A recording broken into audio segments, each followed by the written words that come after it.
say, luxurious Heat Nation. Yeah, Mercy and Lago, down to Biscayne. Yay, 5 on the floor, ride for my dogs. Where here's the thing, you can check the score. Hustle hard, couple scars, wearing bubble frauds. Down to Biscayne.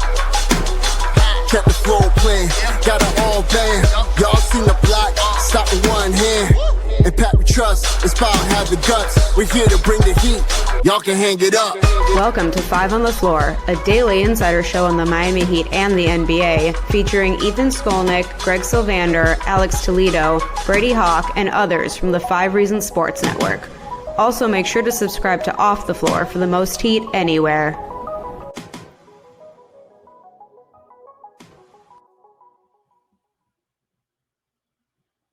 Welcome back to 5 on the Floor. I'm your host, Greg Sylvander. Today's floor plan with me, Brady Hawk.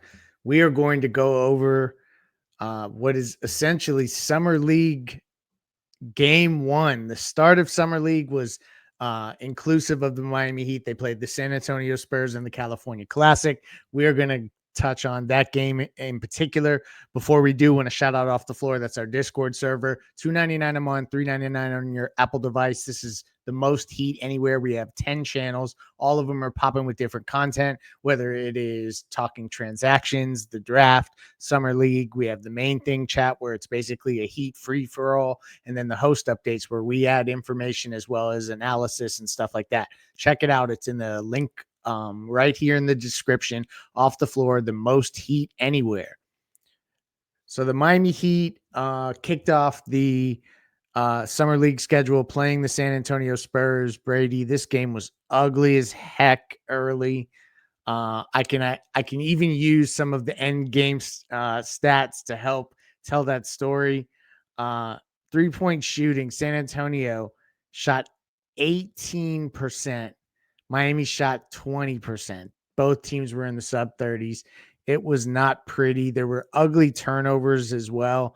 Although overall with turnovers, they didn't add up maybe to the point that you would have expected with as ugly of a game this is. So I don't want to really, these guys haven't played much together. They're just coming back together in terms of like getting in the competitive arena in terms of basketball. Like they've been just practicing to this point. So I don't want to make too much of the game as a whole. So we're going to really just touch on players, and we're going to start with the rookie because I think that's who everybody wanted to see most in terms of what he was going to bring here. Kasparas Jakučionis. He started the game, Brady, played 22 minutes, had a quiet game. There was at halftime, people were throwing around the Tony Snell stat line because he had 0-0-0-0-0-0. But he started to play a little bit better in the second half. He just didn't have it going with shooting today. So it wasn't his game that way. 3 turnovers as well. I think he'll play a lot better going forward. If I remember correctly, Kelle Wear didn't have a great first game last Summer League and then kind of brought it together. Your thoughts on the rookie pick 20, Kasparas Jakučionis? Yeah, you mentioned Kelle's first game. The player I think of is Jovic a couple years ago, where in exactly the same situation in the California Classic, he did not play well in the first game. I remember the number one thing everybody was talking about after that game was the role he was in. It was they were not putting the ball in his hands. He was just kind of standing around the corners, and it was like, okay, well, they kind of need to bounce back and put him in a different spot here. And in the second game, Jovic had like 27 points, and he played extremely well in that game. So we've seen this happen with a lot of times with Heat guys. They're also talking about the team for 1 second. Like they've also not been good in first games in Summer League in the past either. I mean, last year they won the championship. They lost by 40, I think, in the first game of the California Classic last year. And it's happened a lot of times. So like the first game is always a little weird in general. But with Kasparas, it just felt like, I mean, he shot the first shot of the game and he barely, I don't even know if he grazed the rim on that first shot in the corner. Yeah. I could think that it's pretty clear there was some nerves there. That this is kind of your first game reps, and he's not a main primary 3-point shooter. Like his game is more set up man, getting inside and then working outside from there. So he had some threes that just didn't land early on. But I'll say this: number one, I didn't love the idea of starting Kyra Lewis with Kasparas just because I felt like there was just a lot of primary ball handling going to Lewis, and it led to Mhm. Kasparas kind of being off the ball. And I felt like the way to kind of get him into a flow was like out the gate, let him bring the ball down the floor, let him run a pick and roll or two, let him just get the feel for the game. It kind of felt like his feel for the game started in this one, just spot up threes, and it's just not really him. So I didn't love that part of it. But yeah, it's interesting to see what they're going to be able to do. Because the issue is, and look, I made this joke earlier where I said it's going to be the same situation when he lands on the real team, but there's not a lot of shooting like with this roster in a lot of Mhm. those lineups he was playing in. There was just the spacing, specifically early in the first half, was like just not great. So that's not great for a point guard. It's tough to say this, but I almost feel more comfortable with a guy like Kasparas' skill set when he's playing with better players. Like when you put him around like the regular roster guys, I think it just makes more sense for him. But that's a lot of uh, weight you're putting on a rookie to kind of figure that stuff out. Because I'll be honest, I think that as much as you could talk about he had decent flashes, and aside from the shooting, there was some turnovers you just wouldn't love. I just felt like there was some kind of lazier passes that you're not going to be able to make. I feel like at this level, and he's going to have to figure that out. But that's what summer league's for. That's what the California Classic is for. So my main thing is like moving forward. There's a lot of guards on this roster, so it's tough, and we're going to talk about a couple of them. But it put the ball in his hands, let him get a little more on-ball reps, because that's the only way we're going to figure out what you have here, what you're going to have heading into his rookie season. Figuring out if Spoke and trust or not in certain situations, actually play him in the rotation. So I'm just curious to see that aspect of it. But yeah, it was just a very weird game. But like I said, it's happened a lot of times with Heat rookies. The other thing to consider is that the Heat often in these summer league situations will play like a certain group and then they'll sit that group completely and play a whole new group. This didn't, for me, feel like one of those games. When I look at the minute distribution, it was really even. A lot of guys in the high 20s, low 20s. So I think that you could see a lot of these guys play again in the next game, which is tomorrow. I could be wrong about maybe some of the frontline guys, but I think you'll see Jakučionis get another chance, and I hope he gets more on ball reps. Like to your point, Kyra Lewis Jr. He was a lottery pick in 2020, and he is not who the Heat are invested in long term. So, like guys like him, and even Eric Stevenson, who is an undrafted player out of West Virginia, he had some moments today, but I don't really want to see the ball in his hands either. Like I really think that they need to empower Kasparas Jakučionis to kind of own the whole ball handling, um, directing traffic layers of summer league, because I think that that's ultimately the kind of stuff you're going to want him to be able to read and react to with your better players. So I hope that they get more on ball reps, to your point, with Kasparas in the next game. Let's go to before we go to our sponsor, let's get Kelle Wear out of the way, because he's a starter penciled in. I won't say anything's written in pen just yet, but he's penciled in as the starter for the Heat in the regular season. Brady, tonight he had mostly good moments. There were a couple things that I didn't love out there, but for the most part, he was good. 14 points, 7 rebounds. He had 3 blocks. He was 5 of 14 from the field, so a little inefficient that way. Your thoughts on his game? It's kind of, I also think, unfair for him. I think he plays better with better players around him. Yeah. Like rising tide lifts all boats kind of situation. So I think you're right with not just Jakučionis, but also a guy like Kelle Wear is going to look better with all of the surrounding cast. But your thoughts on his first look, and the big ask on playback was, did he look any bigger physically? And to me he didn't. And No. that doesn't mean he didn't get stronger, because like you can add core strength in ways that doesn't show up in your shoulders and stuff like that. But your thoughts on kind of where he is physically, as well as just what you saw from him in the game against San Antonio. Yeah, I don't want to like judge his progress there yet, just because we're like 3 months out from training camp. Like it's still so early in the offseason that he still has time to kind of do that process of it. Uh, I will say, just for his game, it's a little weird because, like, number one, he's not going to get many easy opportunities on the roll just because every time he's rolling to the basket, they're not worried about that guard that's coming off the screen. It's like, okay, Kelle Wear is running behind us, which is why, to your point, like, yes, he's going to play better with better players, but he still should be able to dominate. Like, that, there's pretty clear. And I think there was just a portion of him in this game. Like, we've seen, like Hawkes last year when he came in and he just wanted to just get his games out the way early, and then he was just done for the rest of summer league. It felt like Kelle was just kind of like letting the other guys play. Like, he was just kind of playing out there, just kind of whenever he got an opportunity to go and score, he would try to score, but he wasn't going to go press or anything. He was going to let the other guys play, which is fine. The three ball wasn't falling for him, and that was kind of the big focus, I'd say, from evaluating him, is just kind of like seeing where that's kind of gotten to. There was one move he made in the mid range where he kind of had that jab spin move fadeaway. I was just going to bring it up. It was beautiful. It was really nice, and it looked like an extremely like high level scoring pro move. And I'll say this with that move, the reason I bring it up is because, like, if you watch it, how he gets off his feet and into the air and shoots over the top of them, and then go watch his three balls, it's like it's night and day. Like, he's so flat footed with his three balls and the way he kind of stays down, and it's normal for bigs. It's not like big guys are jumping off their feet on threes usually. But it just feels like there's like a different level of confidence when he does get off the air, and he kind of has that natural just flow to him. So that's just keep an eye. I mean, I think he'll be able to kind of knock it down. I still not at the point where I'm heading into next season saying he's your, spacer like that teams are going to be worried about. But I think he could occasionally step out and make those shots. But yeah, I thought he was fine. I think that more so, I think it's about him playing at the next for Miami, and the things they're looking at is just not really having a 28-point game. Like, I don't think that's moving the needle for them. It's more so about having the defensive principles, doing setting screens the right way, doing all of that stuff, and the other stuff will come. Just being biased, I just wanted more Kasparas, Kelle Wear, two main game stuff. Like, that's that's just the natural thing you just wanted to see. But like I said, they ran it a few times, but it's like they're just going to load up on those type of actions.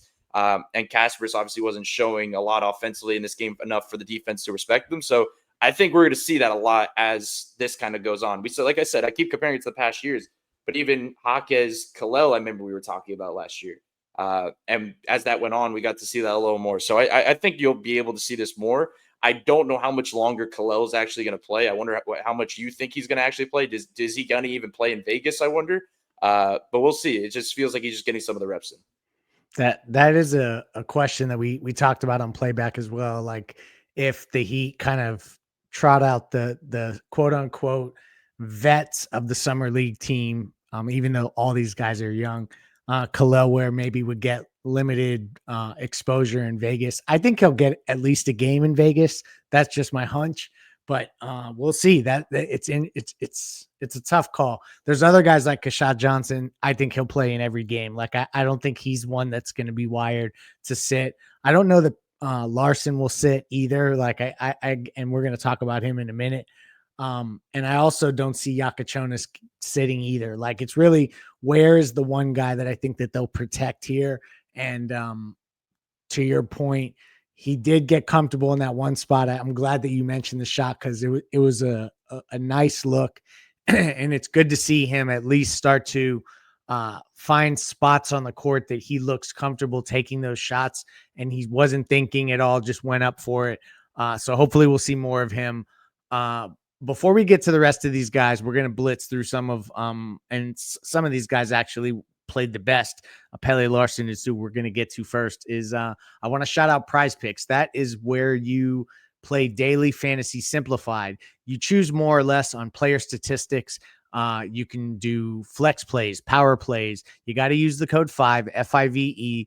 That's on Prize Picks or prizepicks.com. FIVE will get you $50 instantly when you play your first $5. They are the official fantasy sponsor of 5 on the Floor and the 5 Reasons Sports Network. Go to Prize Picks, prizepicks.com. You can download the app or play on your desktop. Prizepicks.com, promo code 5. That's for $50 instantly when you play your first $5. So Pelle Larsson looked like the best player on the court for most of the game. I was impressed by he's scrappy, and even when he's not shooting well, I felt like he was impacting the game. I thought Kasparas Johnson had his moments as well. He had 4 blocks, so that was big. I don't know really what to make of a lot of these bench guys. Like I mentioned Eric Stevenson earlier in the episode. He had 16 points, and the guy that's on the two-way contract, the big out of Michigan, Golden, is Vladislav Golden. Is that how you say his name? Hopefully I'm not killing that. I don't know. He looks a little slow. So I'm kind of Pelle. Let's talk about first, and then just your thoughts overall on the rest of this group. Cause I know that there was actually a player in, Cook, I think Yeah. that you wanted to look at as well. So let's talk Pelle Larsson and then kind of go through the rest of the roster rapid fire. So yeah, Pelle, you said the word scrappy. I mean, that's the perfect thing watching him play. I mean, he's legit going at it 110% on both sides. Like, how many times did he hit the floor in this game? Like, he's just always falling down the floor, diving at stuff. I thought he got hurt 7 times during this game. So it's like Right. that part of it, maybe he needs to dial back a little bit, but you're not going to be able to because that's just the way he plays. Uh, the way he can drive and draw contact with a hint of flopping, but that's the way this game is turned into anyway. But he throws his body around. He finds ways to just kind of be physical on drives, and he's just really strong down there. The next step is like really polishing up the finishing, where he has a little bit more finesse down there off those attacks. But he looks really good at that ability to do that. The one thing, because there is so much positive talk about the way he plays and putting up the numbers in this game, but I'll say this when I talk about the role moving forward. Pelle Larsson to me isn't going to be an on-ball player for this Heat team, even with the roster that they have now. Like, yeah, I don't Mhm. see him being like an on-ball guy running pick and rolls, doing all this stuff. Agree.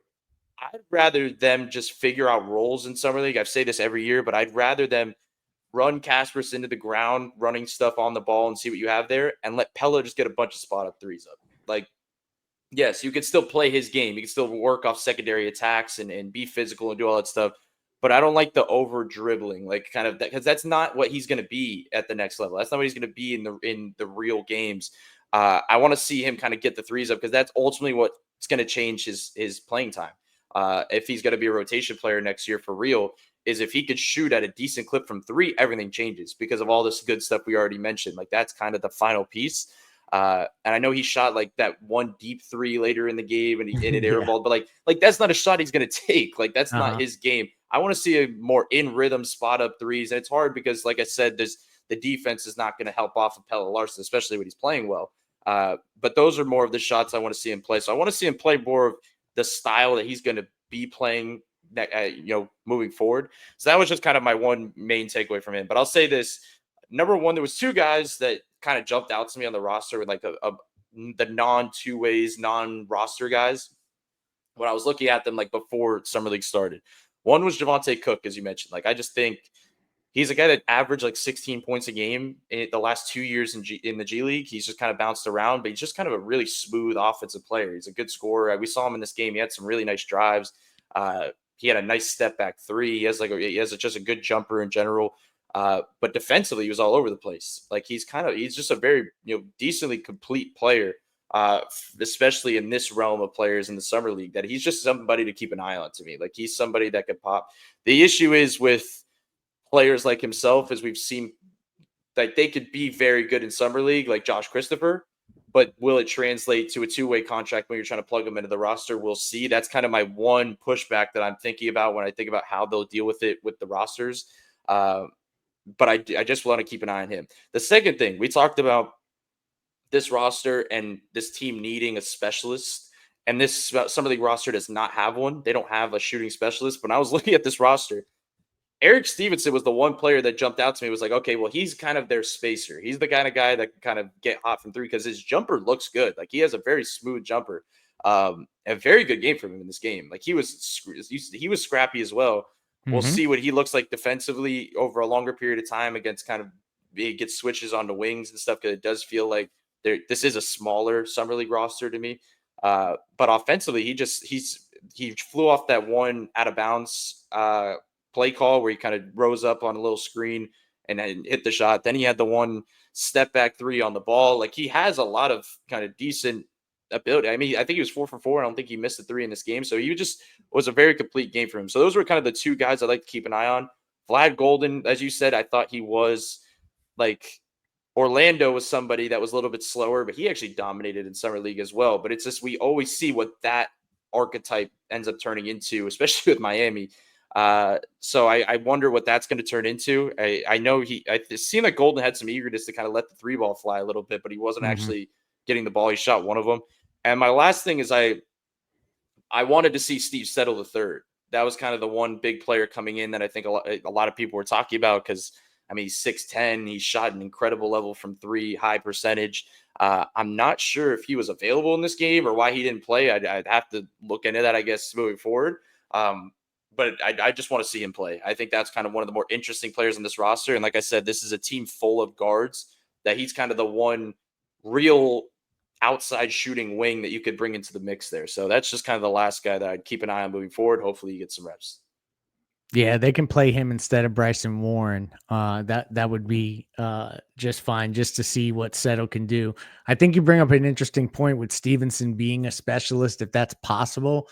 He went 4 for 4 today, and did have moments where he looked competent offensively.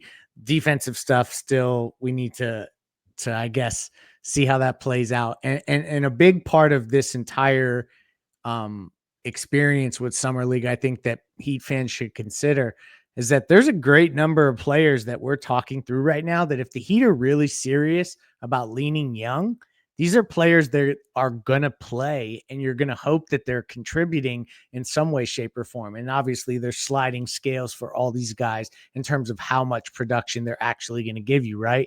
But to Brady's point earlier, and I think it's a good way for us to close, putting these guys in the roles that they're going to actually play in when we get to camp and when they're in the preseason playing with the regular rotation, I think that helps them. Like Larsson having so many on-ball reps that he gets 11 free throw attempts is just, it's cool to see that he can, like kind of play that Ron Artest style game down there and get fouls drawn and stuff like that. But like, is he really going to do that in the regular season? Not so much. So more Jakučionis Wear, pick and rolls, things like that.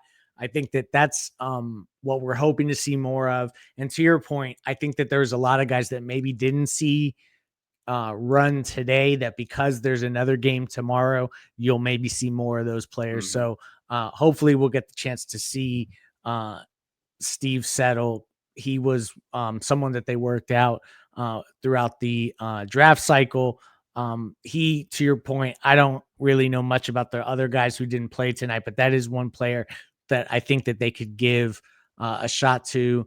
And they kind of know what they have in some of the guys, like Bryce Warren is who he is. And so let's hope that we see different minutes there. But the Miami Heat are victorious in their first game. 82-69 is the final score. We will have you covered for I keep wanting to say preseason.